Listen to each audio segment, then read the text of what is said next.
Assalamualaikum warahmatullahi wabarakatuh. Waalaikumsalam warahmatullahi wabarakatuh.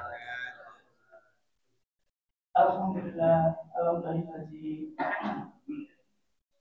alhamdulillah, wala ilaha illallah. Puji syukur atas kehadirat Allah Subhanahu wa taala. Pada hari ini, pada pagi ini kita masih diberi kesehatan, masih diberi iman Islam dan istiqomah kita bisa hadir untuk melaksanakan sholat subuh berjamaah di masjid yang kita cintai ini, Masjid Asyam. Semoga hadir kita hari ini mendapatkan keberkahan dari Allah Subhanahu wa taala. Amin. Seperti biasa, setiap hari Sabtu kita akan mengadakan, kalau kemarin sih jamaah kita nyebutnya kas apa Pak, saya lupa namanya itu. Ya, pokoknya kajian subuh rutin Masjid Asyam plus ada sarapan bersama ya, untuk kita biar guyup bareng-bareng Asyamnya, dan semoga bisa memakmurkan kita biar lebih ramai lagi. Oke, pagi ini kajian kita temanya adalah indahnya berkorban, yang disampaikan oleh Bapak Ustadz Deva. Kita berharap, kita berdoa, semoga Allah berikan rezeki bagi kita agar tahun ini kita semua bisa melaksanakan ibadah kurban. Amin. Boleh Ustadz Deva, kami silakan dengan segala hormat.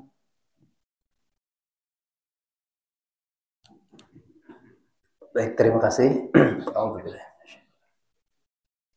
Bismillahirrahmanirrahim. Assalamualaikum warahmatullahi wabarakatuh. Alhamdulillahi rabbil alamin. Nahmaduhu wa nasta'inuhu wa nastaghfiruh. Wa na'udzu billahi min syururi anfusina wa sayyiati a'malina. May yahdihillahu fala mudilla lahu wa may yudlil fala hadiya lahu. Asyhadu an la ilaha illallah wahdahu la syarika lah wa asyhadu anna Muhammadan abduhu wa rasuluh la nabiyya ba'dah. Allahumma shalli wa sallim wa barik ala nabiyyina Muhammadin wa ala alihi wa sahbihi wa tabi'in wa tabi'ut tabi'in wa ladina taba'ahum bi ihsanin ila yaumiddin. Amma ba'du.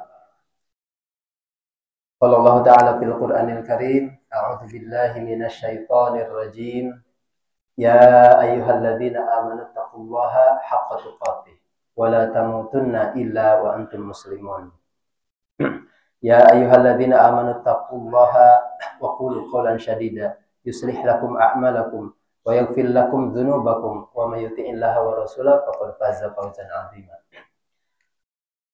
Wa qala Nabi sallallahu alaihi wasallam, ni'matani maghbunun fihi makatsirun minan nas, as-sihhatu wal faragh. Alhamdulillah, jamaah salat subuh yang dirahmati Allah Subhanahu wa taala. Puji dan syukur tentu mari kita panjatkan kehadirat Allah Subhanahu wa taala, bahwasanya kita diberikan kekuatan iman, Islam itu adalah kenikmatan yang sangat besar sehingga kita bisa melangkahkan kaki untuk hadir di dalam pagi ini untuk sholat subuh berjamaah yang nilainya khairum minad dunya wa ma fiha. Yang nilainya sholat subuh berjamaah ini, sholat fajar ini adalah lebih baik daripada dunia dan seisinya. Mudah-mudahan kita termasuk hamba-hamba Allah yang Allah pilih sehingga mendapatkan keutamaan itu. Jika dihitung tentu apa sih yang lebih baik daripada dunia? Ini digambarkannya kebaikannya lebih baik daripada dunia dan seisinya. Emas di dunia itu nilai yang paling mulia gitu ya. Nilai logam mulia kan disebutnya juga. Tetapi ini sudah dikasih dunia dan seisinya. Itu adalah pahala dari sholat fajar berjamaah. Apalagi kalau kita lanjutkan, barang siapa yang sholat fajar berjamaah kemudian duduk hingga terbit matahari, kemudian sholat 2 rakaat, maka dinilai pahalanya senilai haji dan umrah. Masya Allah itu. sempurna, sempurna, sempurna. Sampai 3 kali kan sempurnanya, Masya Allah.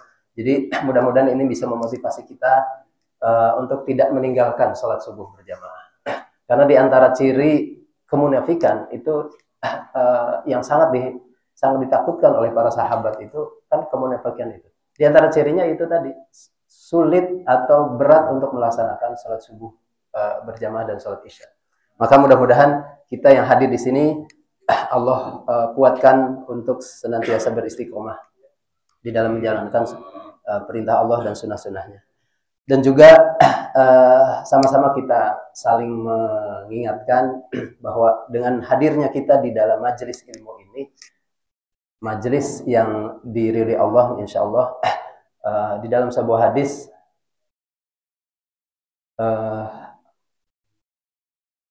la yaq'udu qaumun yadhkuruna Allah illa khaffathumul malaikah.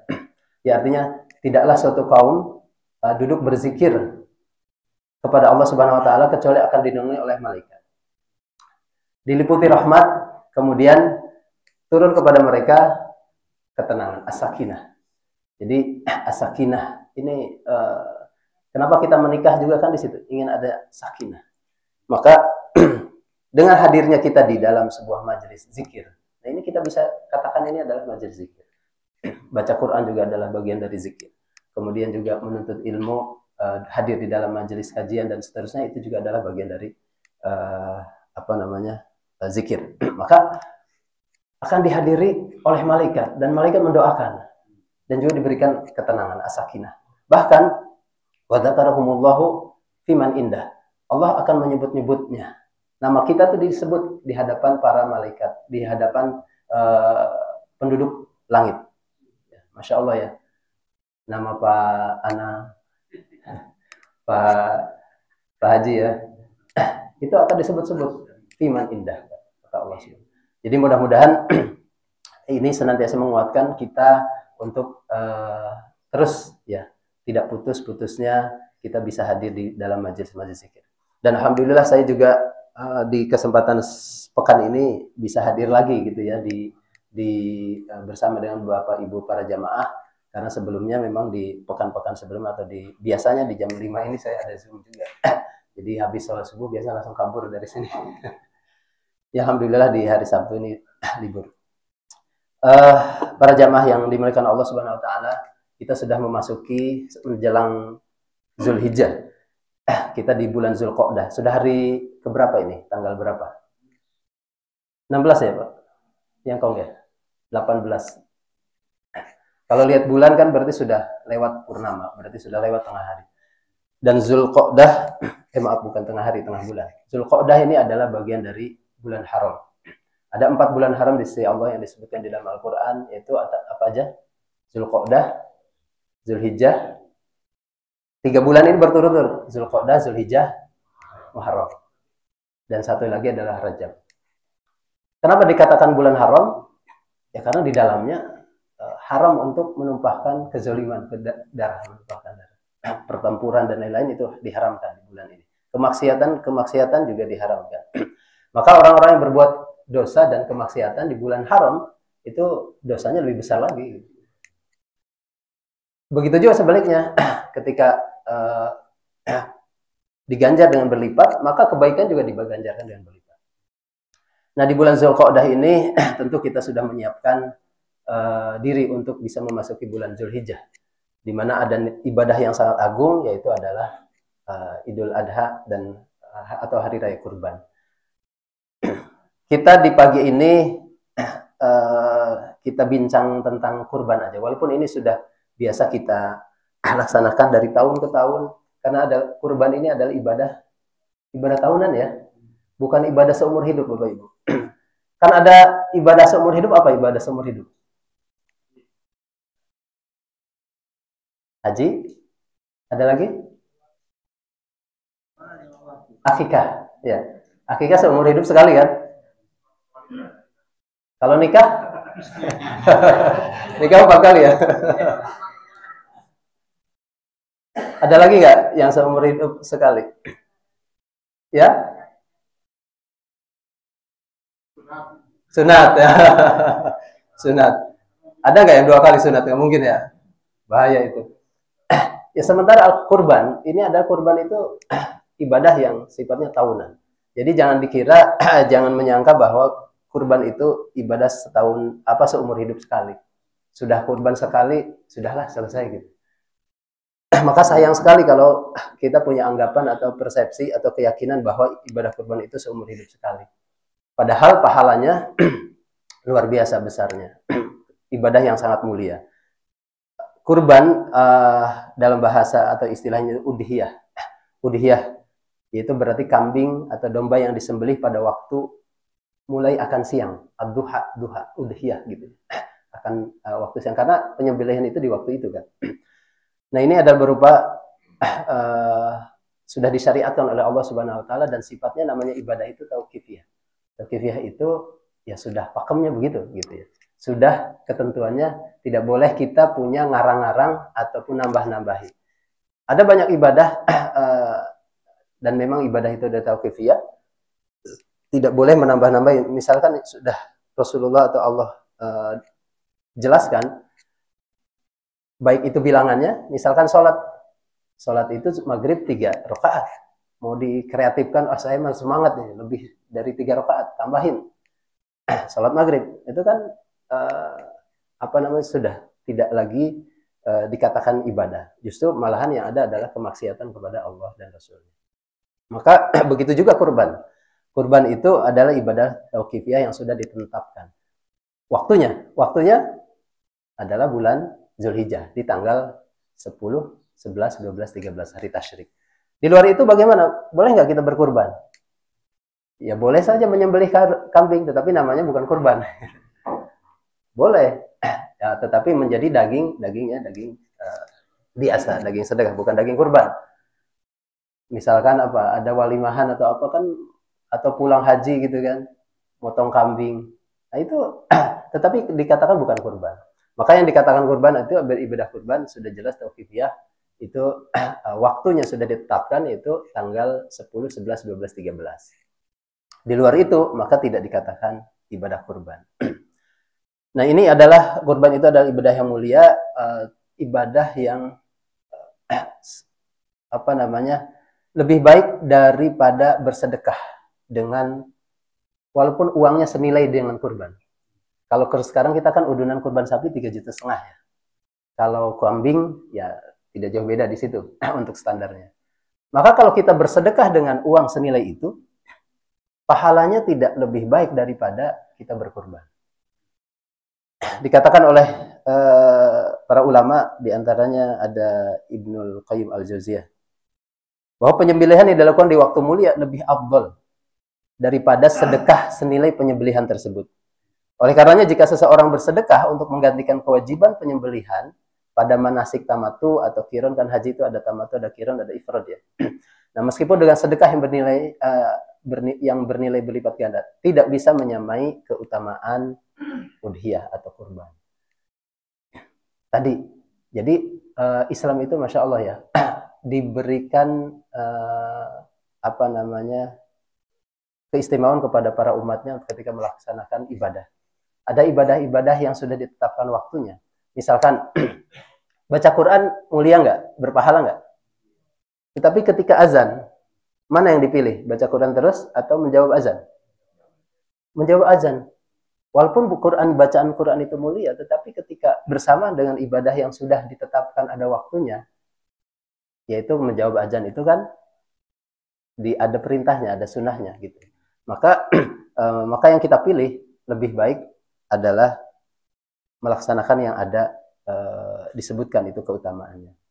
Begitu juga di sini kan, berarti ibadah kurban itu adalah karena waktunya sudah ditetapkan, lebih baik daripada sedekah senilai dengan harga itu. Kalau dulu kita atau bahkan dari sejak zaman satu kambing itu harganya 1 dinar kan ya. 1 dinar itu kalau sekarang berapa? 1 dinar itu 4,25 gram emas. 1 gram emas itu sekarang hampir 2 juta. Kemarin tembus 2 juta. Ya, 2 juta 50 kalau nggak salah. Berarti kalau kita ingin menilainya standarnya standar dinar, berarti 1 dinar itu kan 4,25. 4,25 kali 2 juta, udah 8 juta. 8 juta itu udah dapat kambing yang sangat bagus banget. Iya kan? Tahun sebelumnya, tahun lalu ya, saya juga alhamdulillah kebetulan standarnya kan pakai dinar ya. Tapi kalau yang sekarang apa namanya, udah sangat ini harga emas itu. Tahun lalu itu 1 dinar itu hampir tembus 5 juta. Jadi kambing 5 juta itu udah besar banget ya. Maka kalau kita ingin berkurban, dianjurkannya adalah kurban dengan hewan yang terbaik, pilihan terbaik. Tentu kalau ukurannya 1 dinar, 8 juta coba kalau kambing. Kalau sapi dikumpulkan 8 juta kali 7, udah dapat 5 sen. Ya mudah-mudahan kalau nanti kita punya program kurban tabung kurban lagi, kita acuannya emas aja. 1 dinar itu 4,25 gram emas. Maka kalau standarnya itu kita akan dapat apa namanya, jenis hewan yang bagus gitu. Karena memang dianjurkannya itu, dianjurkannya adalah hewan yang terbaik. Hewan yang terbaik.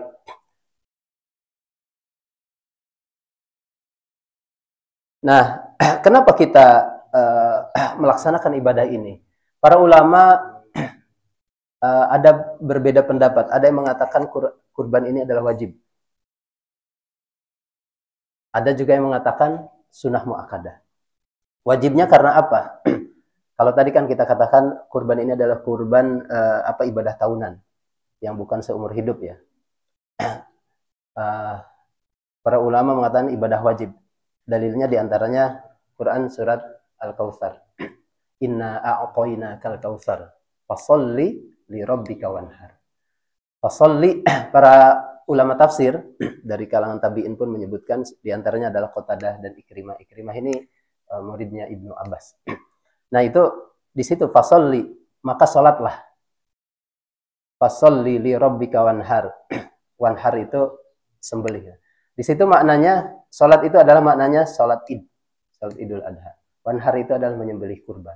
Jadi menyembelih kurban di setelah salat Idul Adha. Bahkan diriwayatkan oleh Imam Ahmad, diantaranya ini ya, yang para ulama yang mengatakan ini adalah bagian dari wajib, mewajibkan. Mangkana lahu sa'atun walam yudhhi fala yaqrabanna musallana. Barang siapa yang memiliki kelapangan rizki dan tidak berkurban, maka janganlah ia mendekati tempat sholat kami. Masya Allah ya. Janganlah dekati tempat sholat kami. Sehingga sebagian ulama mengambil berdalil diantara dengan ini, dan perintah dari fasholli li rabbika wanhar tadi itu adalah mengatakan wajibnya kita berkurban. Tentu bagi yang sudah mampu, sama seperti halnya haji ya. Haji itu kan wajib kan, bagian dari rukun Islam. Tapi bagi yang mampu gitu kan, ada syarat dan ketentuan berlaku bagi yang mampu. Maka begitu juga kurban. Kurban juga adalah sebagian ulama mengatakan ini adalah wajib. Di antaranya adalah pendapat dari Imam Abu Hanifah, kemudian di antara pendapat dalam ulama-ulama dalam mazhab Imam Malik juga. Kemudian sebagian atau salah satu pendapat Imam Ahmad, dan yang dipilih oleh Syekhul Islam Ibnu Taimiyah juga. Nah, sementara jumhur ulama dari mazhab Syafi'iyah, Hambaliyah dan Malikiyah, Hambali dan Malikiyah itu adalah sunnah muakkadah. Kenapa sunnah muakkadah? Alasannya di antaranya adalah ada satu hadis yang di antaranya disebutkan jika memasuki bulan Zulhijjah dan salah seorang kalian ingin menyembelih kurban. Jadi kata-kata ingin menyembelih kurban. Berarti kan kalau ingin tidak harus gitu ya. Maka hendaklah ia tidak memotong sedikit pun dari rambut dan kukunya gitu ya. Jadi makanya dikatakan sunnah muakkadah itu karena ada di satu sisi ada perintah yang sangat kuat, tapi di sisi lain ada keringanan gitu ya. Ada keringanan sehingga dibolehkan untuk tidak berkurban ketika memang tidak mampu. Dan di sini juga di hadis yang tadi saya sebutkan itu juga menjadi pegangan adab dalam ketika kita akan berkurban. Ketika kita memasuki 1 Zulhijjah, bagi yang para perkurban nih, dilarang untuk memotong rambut dan kuku. Jadi kalau bapak-bapak, ibu-ibu nih sudah niat untuk berkurban, sudah membeli hewan kurban, maka begitu memasuki melihat hilal, ada nggak yang suka melihat hilal? Percayalah aja dengan pemerintah gitu ya. Begitu tahu bahwa ini kita sudah masuk hilal Dzulhijjah, maka jangan memotong kuku dan rambut. Ya, sedikit pun. Kalau mau memotong kuku dan rambut kapan? Ya berarti sebelumnya. Atau nanti setelah selesai penyembelihan, begitu darah sudah mengalir, itu dibolehkan. Yaitu bagian-bagian yang sudah insya Allah kita mafhum semua ya. Nah, ada yang kebiasaan di masyarakat ya. Kalau tadi hukumnya kita sudah sampaikan, kemudian ada kebiasaan yang karena tadi kaitannya saya sampaikan, ini adalah ibadah tahunan, bukan ibadah seumur hidup.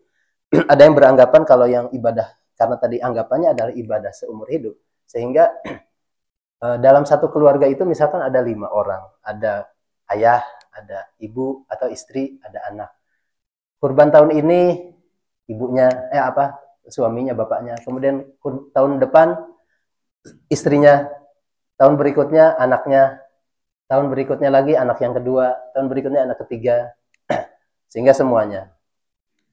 Setelah itu udah selesai, tidak lagi berkurban di tahun-tahun berikutnya. Jadi dalam 5 tahun itu dia mengkhususkan untuk satu keluarga sebanyak 5 orang tadi. Nah ini dikatakan para ulama bahwa sesungguhnya pahala berkurban itu bisa diperuntukkan untuk satu keluarga. Jadi tidak harus satu orang satu kurban.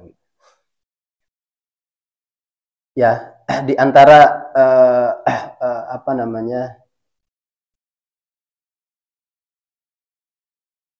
di antara perkataan para ulama, di antara Imam Asy-Syaukani rahimahullah pernah berkata, kurban kambing boleh diniatkan untuk satu keluarga, walaupun dalam keluarga tersebut ada 100 jiwa atau lebih.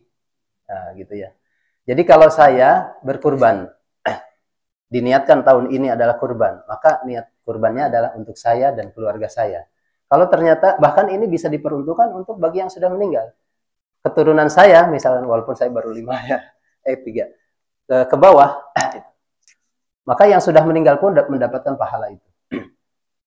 Nah, saya dengar dari ceramah di antaranya beberapa ustadz itu strategi meraih pahalanya gitu ya. Bagaimana supaya kita dapat pahala untuk orang-orang yang sudah meninggal dari pahala kurban ini yang belum sempat berkurban? Ya udah, kurbannya misalnya atas nama kakek kita. Kakek kita sudah meninggal, maka dari kakek jalur kaki ke bawah itu dapat pahala kurbannya. Baik yang hidup maupun yang sudah meninggal. Diniatkannya seperti itu. Karena begitu juga Rasulullah kan. Rasulullah itu saat menyembelih kurban, beliau mengucapkan Bismillahi Allahumma taqabbal min Muhammadin wa ali Muhammadin wa min ummatin Muhammadin. Ini di dalam hadis riwayat Muslim ya. Ketika Rasulullah menyembelih, beliau mengatakan Bismillah Allahumma taqabbal min Muhammad. Ya Allah, terimalah kurban ini dari Muhammad. Wa ali Muhammad, dan keluarga Muhammad. Wa ummati Muhammad, dan umatnya para Nabi Muhammad sallallahu alaihi wasallam. Jadi Rasulullah sudah memberikan contoh kepada kita bahwa berkurban itu bisa untuk dirinya, keluarganya, dan bahkan beliau peruntukkan untuk umatnya. Jadi umat Rasulullah yang belum bisa berkurban sudah diwakili oleh Rasulullah kurbannya. Masya Allah ya. Yang nggak mampu ya, yang nggak mampu. Tentu ini ada ketentuannya, ada di situ ada yang nggak mampu. Ada syarat dan ketentuan. Maka bagi yang mampu sudah tentu itu sangat dianjurkan. Yang mampu itu sangat dianjurkan. Karena tadi barang siapa yang memiliki kelapangan rezeki, man kana lahu sa'atun, man kana lahu sa'atun, walam yudahi, dan dia tidak berkurban, fala yuqrabanna musallana, jangan mendekati tempat salat kami. Jadi memang bagi yang punya kelapangan rezeki itu sangat baik untuk tiap tahun berkurban. Dan tadi peruntukannya bisa untuk dirinya, keluarganya, dan juga keturunan kita gitu ya. cucu-cucu bagi yang sudah punya cucu. Ya mudah-mudahan nanti ketika menyembelih kita juga kan dianjurkan untuk menghadiri ya, bagi yang diwakilkan, penyembelihannya diwakilkan, karena di sini bukan juleha semua ya. Tetapi memang dianjurkan untuk belajar. Terus terang saya juga masih belajar dan minggu depan saya coba ikutan juleha untuk menguatkan lagi. Bismillah, mudah-mudahan lulus. Karena apa? Lebih afdal ketika kita berkurban kemudian kita sendiri yang menyembelih. Ya bisa dibayangkan kalau kita menyembelih sendiri, terus para tukang jagal gimana kerjanya? Itu nanti di RPH dan seterusnya lah. Tetapi intinya bahwa kita dianjurkan untuk menyembelih sendiri, gitu ya, menyembelih sendiri. Dan ketika menyembelih apa yang dilakukan? Seperti tadi Rasulullah berdoa ya ketika menyembelih, biasanya kan Bismillahirrahmanirrahim, Allahu Akbar ya. Bismillahirrahmanirrahim, Allahu Akbar. Allahumma minka wa ilaika fataqabbal minni. Minni misalkan kalau untukku berarti minni, kalau untuk orang lain ketika kita mewakilkan orang lain, min siapa? Min Pak Agus, min fulan gitu. Jadi Bismillahirrahmanirrahim, Allahu Akbar, Allahumma minka wa ilaika fataqabbal min fulan gitu. Ya Allah, Bismillahirrahmanirrahim, Allahu Akbar, ya Allah, Allah Maha besar. Kurban ini darimu, kemudian fataqabbal min siapa? Maka terimalah kurbannya dari siapa disebutkan. Itu diantara doanya. Ya, kemudian itu beberapa hal yang kita ingin kuatkan. Kemudian pilihan hewan kurban terbaik tadi juga sudah disebutkan. Tentu ketentuan ada kurban yang memang tidak sah, diantaranya ciri-ciri kurban yang tidak sah itu ketika hewannya cacat. Ya, misalkan buta, itu juga bagian dari hewan yang cacat yang tidak menjadi tidak sah kurban kita ya. Ada juga yang pincang, kemudian sakit, dan memang jelas sakitnya. Begitu juga buta, jelas kebutaannya. Yang bisa melihat buta siapa? Kambingnya atau kita? Menurut siapa nih butanya nih? Kalau si kambingnya kan nggak bisa bilang gitu ya. Ya tentu dari yang mengamati. Sudah jelas kebutaannya. Ya, yang ahli kambing nanti kan tahu, oh ini kambingnya memang buta ini. Ya, kemudian itu ya diantaranya sekilas apa yang terkait dengan kurban. Intinya bahwa kurban ini adalah ibadah tauqifiyah yang sudah ditetapkan ketentuannya oleh Allah Subhanahu wa taala dan Rasulnya, maka kita tidak boleh mengarang-arang dan tidak boleh menambah-nambahi atau mengurangi apa yang sudah ditetapkan di dalam syariat. Begitu juga ibadah-ibadah yang lain. Dan tentu yang diterima adalah bukan dagingnya dan ini, tetapi adalah yang diterima apanya Bapak Ibu? Adalah keikhlasan dan ketakwaan kita. Allah Subhanahu wa taala berfirman di dalam Quran surat Al-Hajj ayat 37. A'udzubillahi minasyaitonir rajim. La yanalallahu luhumuha wala dima'uha walakin yanaluhu at-taqwa wa minkum. At-taqwa minkum. Jadi daging-daging unta dan darahnya itu sekali-kali tidak dapat mencapai keridhaan Allah, tetapi ketakwaan dari kamulah yang dapat mencapainya. Maka kita luruskan niat kita ketika kita akan berkurban bukan karena untuk show gaya-gayaan gitu ya, bukan karena untuk gaya-gayaan. Wah, saya ini mampu beli sapi limosin untuk gaya-gayaan. Karena mau nggak mau terkadang setan itu membisiki itu kan ya, membisiki dalam dada kita istilahnya gaya-gayaan. Oh, saya kurban di tahun ini dengan kurban yang sangat bagus, misalnya limosin. Nah, maka kita redam itu dengan kesadaran bahwa kurban ini adalah yang dinilai adalah ketakwaannya dan keikhlasan kita kepada Allah. Karena syarat ibadah diterima itu adalah ikhlas dan mutaba'ah, ikhlas dan ittiba gitu. Ikhlas tentu diperuntukkan hanya untuk Allah Subhanahu wa taala. Mukhlisin lahuddin, ikhlas dalam beribadah. Sementara ittiba atau mutaba'ah itu adalah as-shawab, kata Fudail bin Iyad, itu as-shawab itu adalah mencocoki apa yang disyariatkan oleh Rasulullah. Maka supaya ibadah kita diterima tentu dua syarat tadi kita berusaha untuk penuhi. yaitu ikhlas dan ittiba atau mutaba'ah. Masih banyak lagi yang kaitannya dengan persoalan-persoalan kurban sebetulnya. Ada banyak-banyak pertanyaan-pertanyaan dari yang tiap tahun selalu muncul aja gitu ya. Dan tentu ini bisa menjadi obrolan atau bincang-bincang kita di lain waktu. Karena waktu juga yang membatasi, mungkin demikian yang bisa saya sampaikan. Mudah-mudahan bisa bermanfaat bagi kita semua untuk saling menguatkan apa yang sudah kita ketahui dan juga saling mengingatkan kepada teman kita, tetangga kita, dan juga saudara-saudara kita, keluarga kita. Terutama tadi ketika kita berkurban, niat karena Allah Subhanahu Wa Taala, bukan karena untuk untuk dunia, bukan karena untuk duniawi semata, tetapi justru yang utama adalah untuk lillahi ta'ala. Sallallahu ala nabiyina Muhammad wa ala alihi wasallam. Subhanakallahumma wa bihamdika asyhadu an la ilaha illa anta astaghfiruka wa atubu ilaik. Assalamualaikum warahmatullahi wabarakatuh. Waalaikumsalam warahmatullahi wabarakatuh.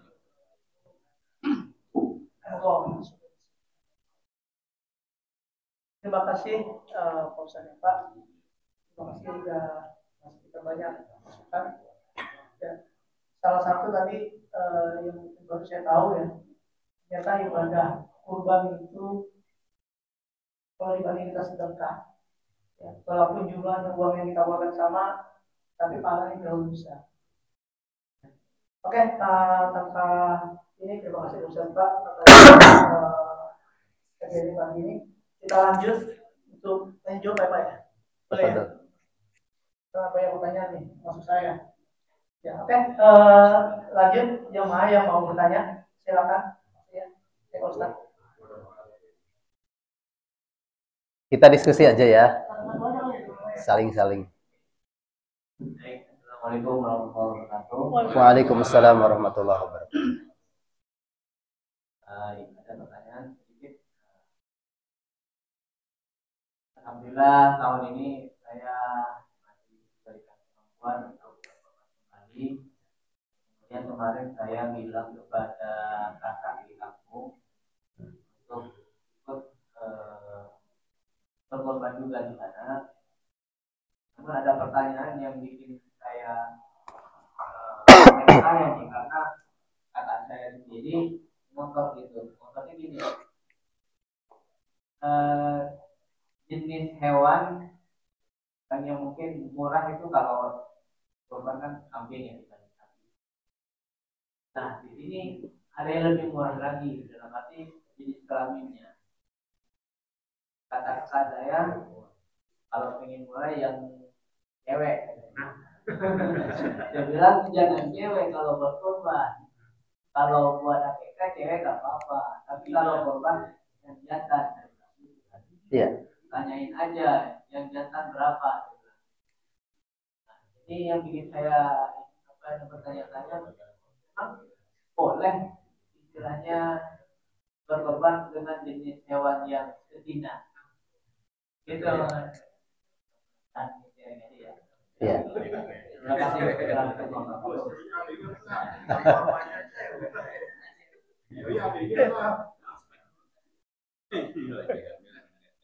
Ustaz lanjut. Ya. Kita cari memang yang murah ya, sesuai dengan kemampuan misalkan.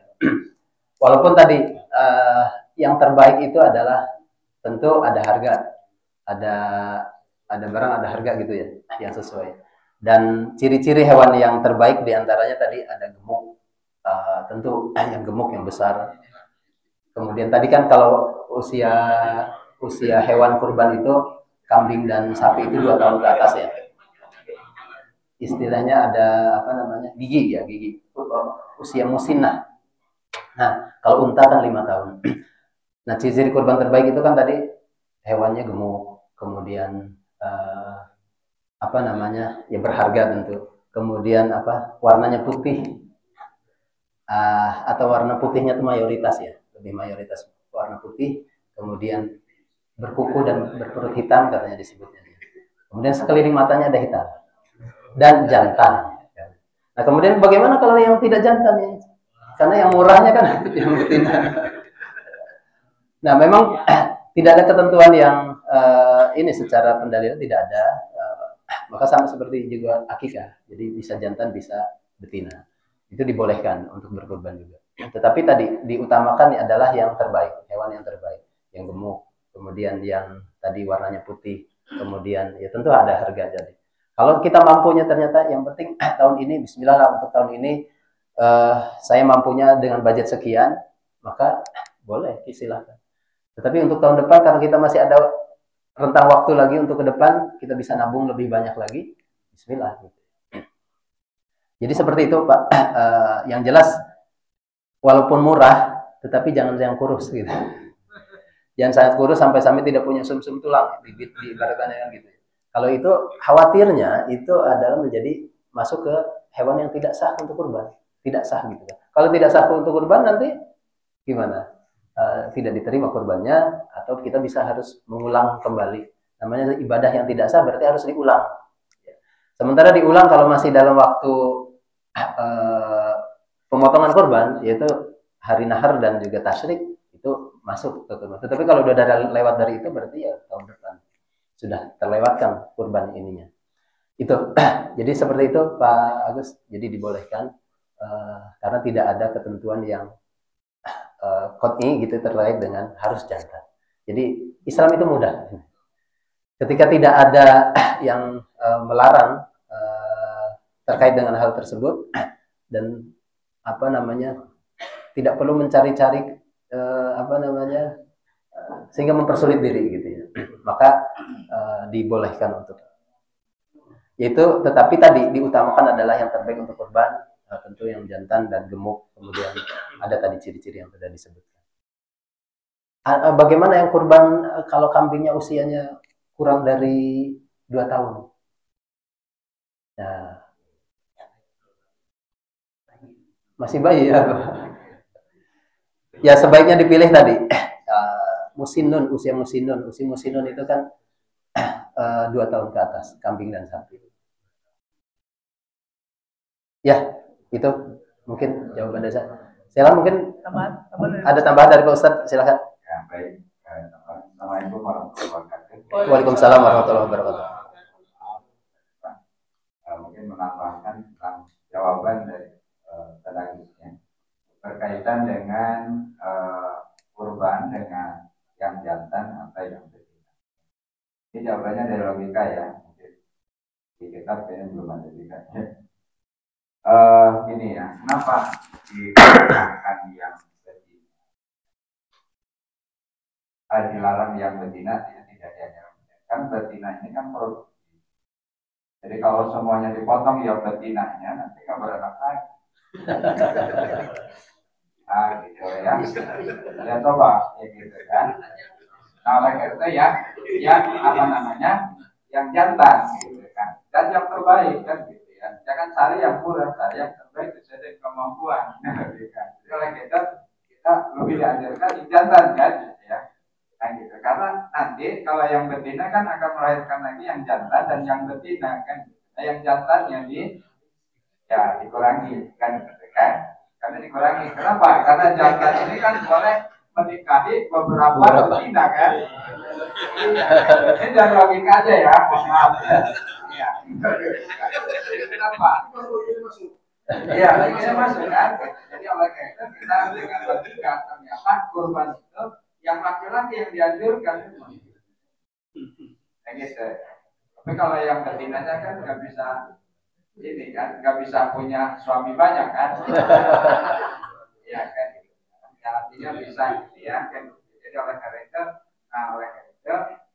jadi kenapa ya yang betina yang diutamakan. Jadi nanti mungkin logikanya gitu ya. Jadi jangan menurut ini kayaknya nggak ada juga gitu ya. Yang jelas diutamakan yang laki-laki yang gemuk yang terbaik bahkan gitu kan. Jadi kalau memang belum mampu ya udah. Ya kan banyak juga ya kambing yang kecil tapi sudah memenuhi syarat kan. Yang penting syaratnya kan gitu. Baik, kita aja bagus. Maaf. Terima kasih Pak Ustadz. Iya. Ya kalau nanti yang betina dipotong semua jadi pemusnahan generasi.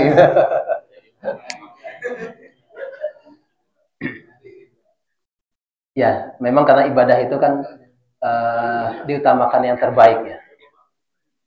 Diutamakan yang terbaik, ibadah itu yang terbaik, yang sebaik-baiknya.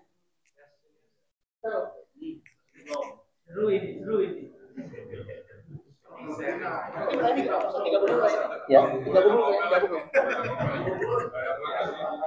Pak, satu aja ya, jangan banyak ya. Assalamualaikum warahmatullahi wabarakatuh. Waalaikumsalam warahmatullahi wabarakatuh. Kaitannya dengan kewajiban berkorban tadi Pak, disebutkan dengan bagi yang mampu. Yang ingin saya tanyakan, bagaimana bila mana secara finansial seorang ini mampu, tapi lebih ada yang urgent kebutuhan untuk yang lain, gimana Pak? Itu aja. Terima kasih. Assalamualaikum warahmatullahi wabarakatuh. Waalaikumsalam warahmatullahi wabarakatuh. Assalamualaikum warahmatullahi wabarakatuh. Saya membeli tentang riwayat Nabi karena bukan saja. Beliau mewakilkan umatnya yang tidak mampu ya. Nah, kan di riwayat tadi juga ada syariat umum, ada syariat khusus. Ini yang khusus untuk Nabi aja yang menjalankan. Pertanyaannya, apakah mungkin atau ada yang mempraktikkan atau ada kias akan ini RT atau RW itu akan membeli satu sapi mewakilkan untuk yang fakir miskin, yang tidak mampu atau yang lain atau apa lagi. Ya, assalamualaikum warahmatullahi wabarakatuh. Satu lagi. Waalaikumsalam. Angkam. Pertanyaan. Nah, itu tidak-tidaknya. Nabi itu tidak-tidaknya banget dia bilang kata-kata musola. Tidak banget sih. Nah itu pertanyaannya. Itu hadisnya soal atau baku apa ngomongin lagi. Terima kasih. Baik. Baik, terima kasih. Pertama terkait dengan tadi yang prioritas ya. Kalau boleh tahu prioritasnya memang pas bersamaan dengan waktu kurban atau gimana? Bulan Juli ya, bulan Juni gitu. Ya, misalkan seperti itulah. Ada memang urgennya pas di waktu kurban gitu, di masa kurban. Karena sesungguhnya kan karena kurban ini sudah ditetapkan waktunya hari nahar 10, 11, 12, 13 gitu ya. Tentu alokasi anggaran sudah bisa direncanakan untuk datangnya hari 10, 11, 12, 13 untuk berkurban. Nah, tetapi qadarullah ternyata ada hal yang harus diutamakan terlebih dahulu. Maka mana pilihannya? Maka kaidah secara umum dalam fikih itu ketika ada dua wajib yang bertemu, boleh memilih salah satu di antara dua wajib itu, mendahulukan dua di antara yang itu. Tetapi kalau ada wajib dan sunnah, maka wajib dulu gitu ya. Kalau sunnah dua-duanya sunnah, ya boleh pilih salah satu. Nah, kalau ini kurban, ketika memenuhi kewajiban yang tadi harus dikeluarkan uang ataupun anggaran tadi untuk yang lain, kalau masih bisa dinego sebetulnya ya, masih bisa dinego nih.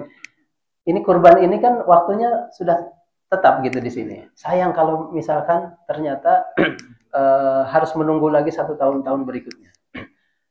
Sementara diri kita punya kelapangan atau kemampuan gitu. Maka ada pendapat yang saya ambil itu lebih memilih kurban terlebih dahulu kalau memang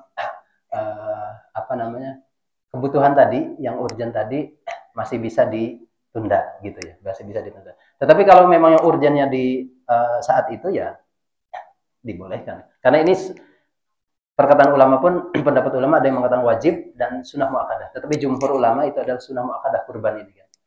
Maka tentu membayar hutang yang sudah jatuh tempo dikejar-kejar debt collector misalkan harus tanggal 10 atau tanggal 11 gitu kan. Uangnya nggak ada lagi. Hanya ada untuk yang sejumlah ini, ya sudah berarti harus dibayarkan.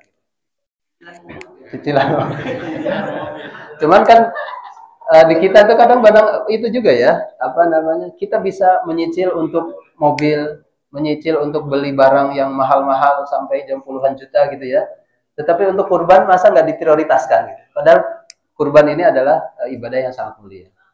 Artinya untuk barang pembelian barang konsumtif saja bisa dicicil, diutamakan gitu ya. Masa untuk kurban tidak diutamakan. Kemudian yang kaitan dengan Pak A tadi, apa namanya, kaitan dengan ada dalil umum, ada dalil khusus gitu ya. Nah, kekhususan ini kan tadi Rasulullah sudah mewakilkan para umat umat yang tidak mampu untuk berkurban sudah diwakili.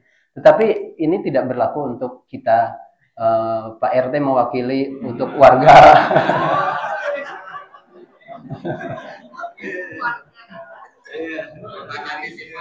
Banyak titipan. Pak RT-nya dikasih berapa ini katanya?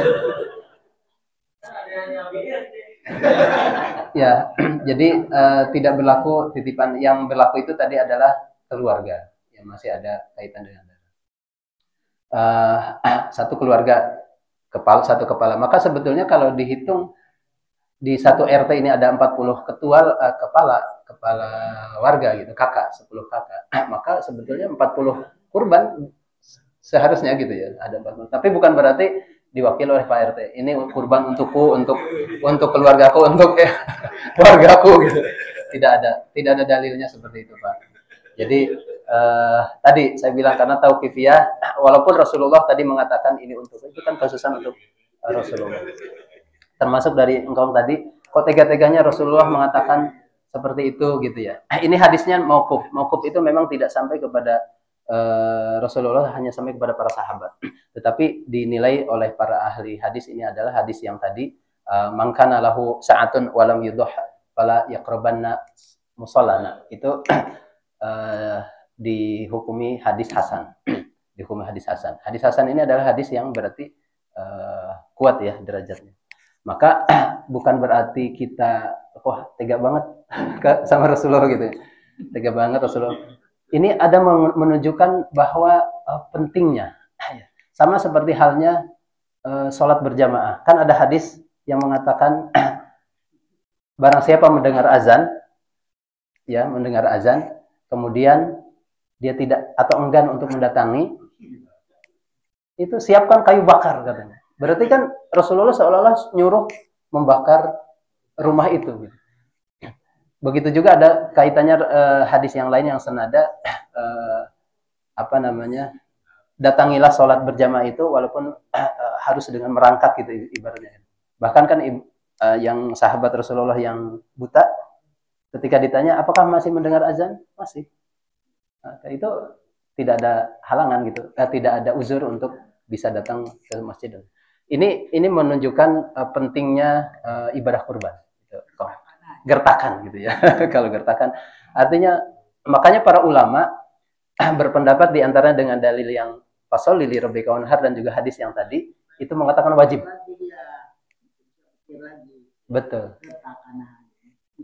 Insya Allah Rasulullah menginginkan kebaikan. Betul. Menginginkan kebaikan bagi umatnya. Ancaman, ada sisi ancaman atau gertakan tadi bagi yang mampu. Ini masalahnya bagi yang mampu tapi padahal ada ibadah utama tapi dia tidak utamakan. Ini saking besarnya ibadah kurban. Mungkin demikian yang bisa saya sampaikan. Mudah-mudahan kalau puas dan tidak puas, saya bukan alat pemuas katanya. Jadi insya Allah di diskusi-diskusi berikutnya kita bisa apa namanya, sambil ngopi, sambil makan-makan, sambil ngobrol, dan juga di sini ada para asatid, insya Allah bisa saling berbagi. Demikian. Ustaz, silakan. Yang kita Pak Nusa. Kalau tadi, iya dulu loh. Saya bayar Pak ini.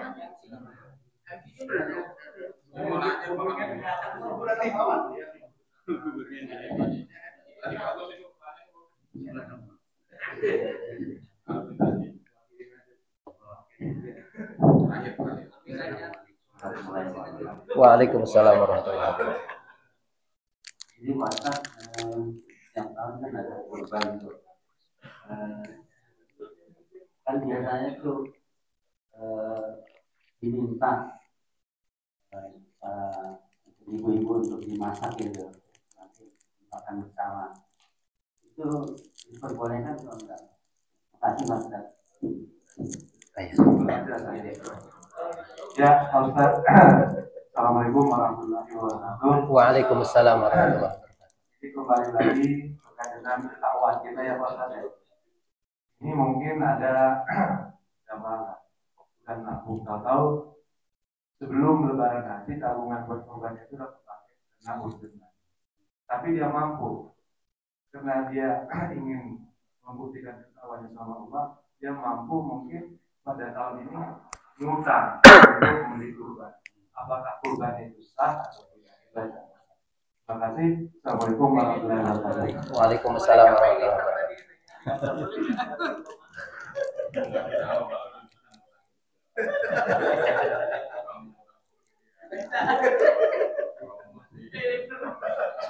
Sekalian Pak Ustaz, nambah satu lagi. Tadi kan sebelum kita kurban itu kita dilarang untuk potong kue, Rambut dan kuku. rambut.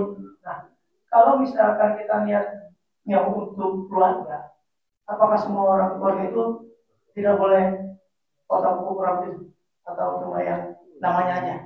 Ya, saya nambah Pak Ustaz. Ya, baik dari Pak Haji tadi terkait dengan ibu-ibu yang masak-masak ya. Nah untuk kurban, untuk daging kurban dianjurkan untuk dimakan sebagian dan disedekahkan sebagian. Makanya di antara pertanyaan ada juga, boleh nggak yang berkurban ini memakan seluruh daging kurban? Seluruhnya gitu. Nggak bagi-bagi gitu. Itu di antaranya ada yang bertanya seperti itu juga. Ya.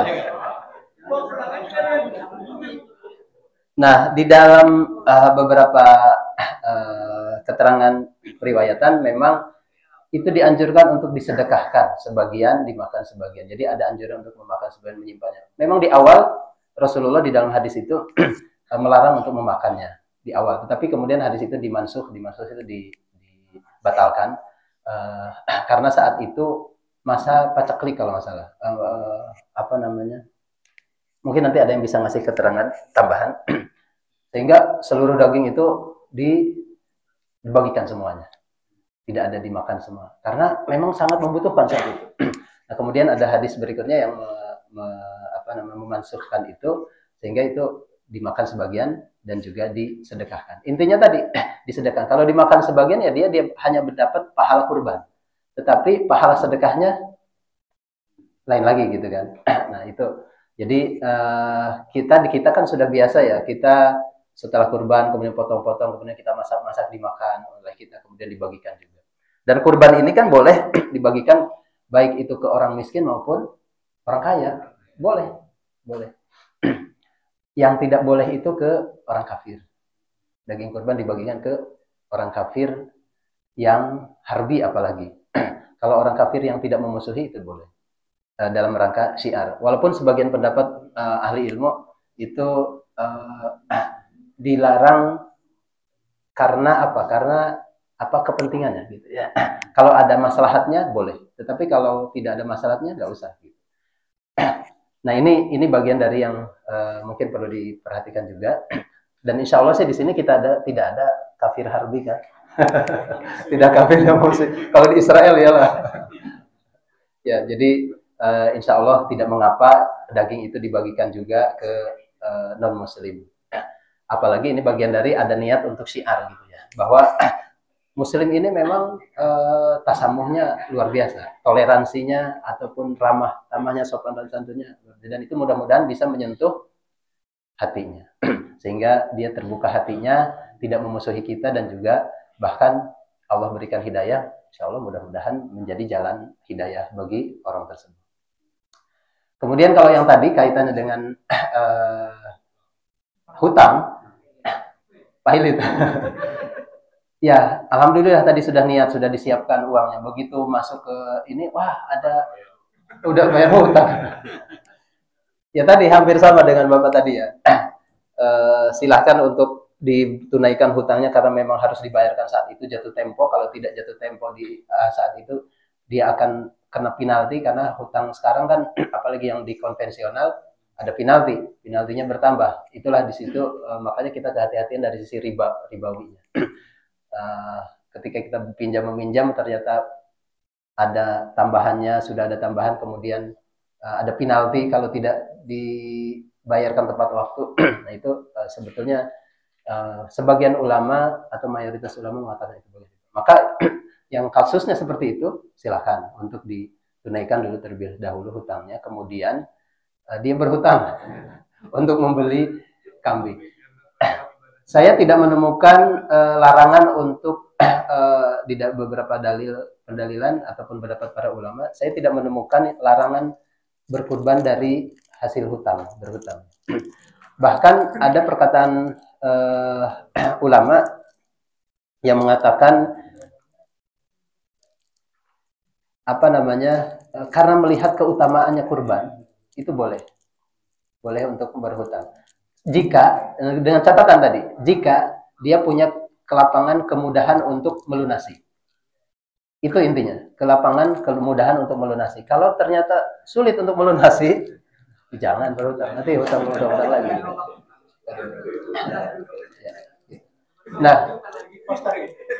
itu kalau misalnya kita nabung nih, yang setahun kita nabung.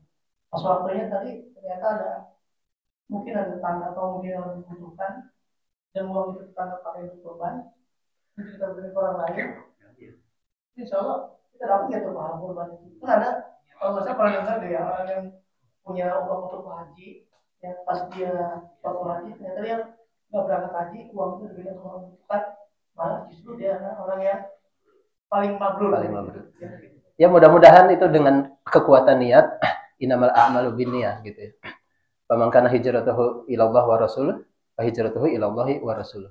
Jadi persoalan niat ya. Persoalan niat ini itu dapat pahala tersendiri. Bahkan satu niat bisa beribu amalan. Gitu. Satu amalan beribu niat. Satu amalan beribu niat. Satu amalan tadi kurban tapi ribuan niat. Niatnya banyak gitu. Niat kurban, niat bersedekah, kemudian niat macam-macam silaturahmi dan seterusnya. Itu satu amalan beribu. Maka yang tadi insya Allah mudah-mudahan Allah Maha tahu dan Allah juga yang akan mencatatnya. Adapun realisasinya tadi ternyata tidak terrealisir, itu lain persoalannya. Kalau niat tadi berkurban, larangan untuk potong rambut dan kuku itu hanya berlaku bagi yang si pekurban. Jadi kalau misalkan Pak Dias berkurban untuk saya dan keluarga saya, maka yang dilarang memotong rambut dan kuku itu sejak tanggal 1 sampai dengan pemotongan itu hanya Pak Dias. Istri dan anak-anak boleh. Tidak dilarang untuk memotong. Jadi hanya yang tadi membeli untuk yang membeli pekurbannya, yang pekurban tadi. Jadi tidak terkait dengan yang tadi keluarga yang dibawa-bawa gitu ya. Yang dibawa-bawa tadi tidak. Hanya pahalanya saja. Pahalanya kebagian. Tapi larangan memotong kuku dan rambut hanya bagi yang berkurban. Haji di sana yang nggak boleh begitu. Kalau di luar itu kan sama Pak Kang. Jadi yang kita sudah niat berkurban, kalau kita niat berkurban di sini, maka larangan memotong kuku dan rambut itu adalah. Kalau yang dihajikan itu nanti ada tahallul. Kalau tahallul itu kalau sudah seluruh rangkaian diselesaikan, ada tahallul pertama memotong rambut gitu. Yang dilarang itu ketika ihram memotong rambut. Nah, selagi masih ihram, masih pakaian ihram sampai dengan memotong hari nahar itu. Hari nahar kan biasanya di sana pemotongan itu hari nahar atau hari tasyrik. Sebelum masih berihram ya, kadang-kadang dilarang memotong rambut dan kuku. Jadi seperti itu. terima kasih Pak Ustadz.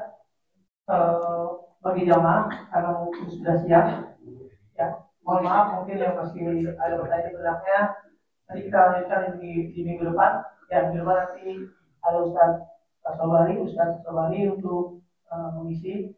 Ya, kita berharap kita diberi kesehatan untuk punya waktu di minggu depan kita bisa sama-sama lagi kita jadi. Amin. Kemudian sebelum saya tutup, kita ucapkan terima kasih banyak. Ya, hari ini kita disiapkan sarapan yang donaturnya dari Pak Salim. Masya Allah. Ya, semoga Allah memberikan keberkahan. Ya, Amin, terima amin. pahala sedekahnya hari ini. Dan minggu depan pun insya Allah sudah ada donatur juga yang Alhamdulillah. Ya, semoga kita bisa terus sama-sama beribadah masjid ini yang lebih baik. Amin. Ya, dari saya cukup acara hari ini. Mohon maaf ada kekurangan. Ya, kita tutup kajian hari ini dengan bacaan hamdalah bersama-sama. Alhamdulillah. Subhanallah. Wassalamualaikum warahmatullahi wabarakatuh. Waalaikumsalam.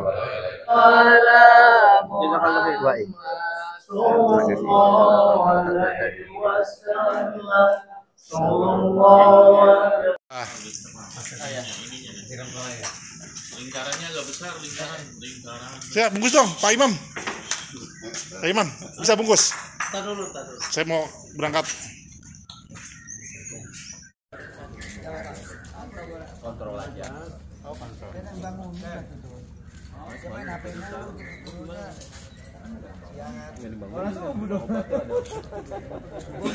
Karena itu setengah 7 atau bantu.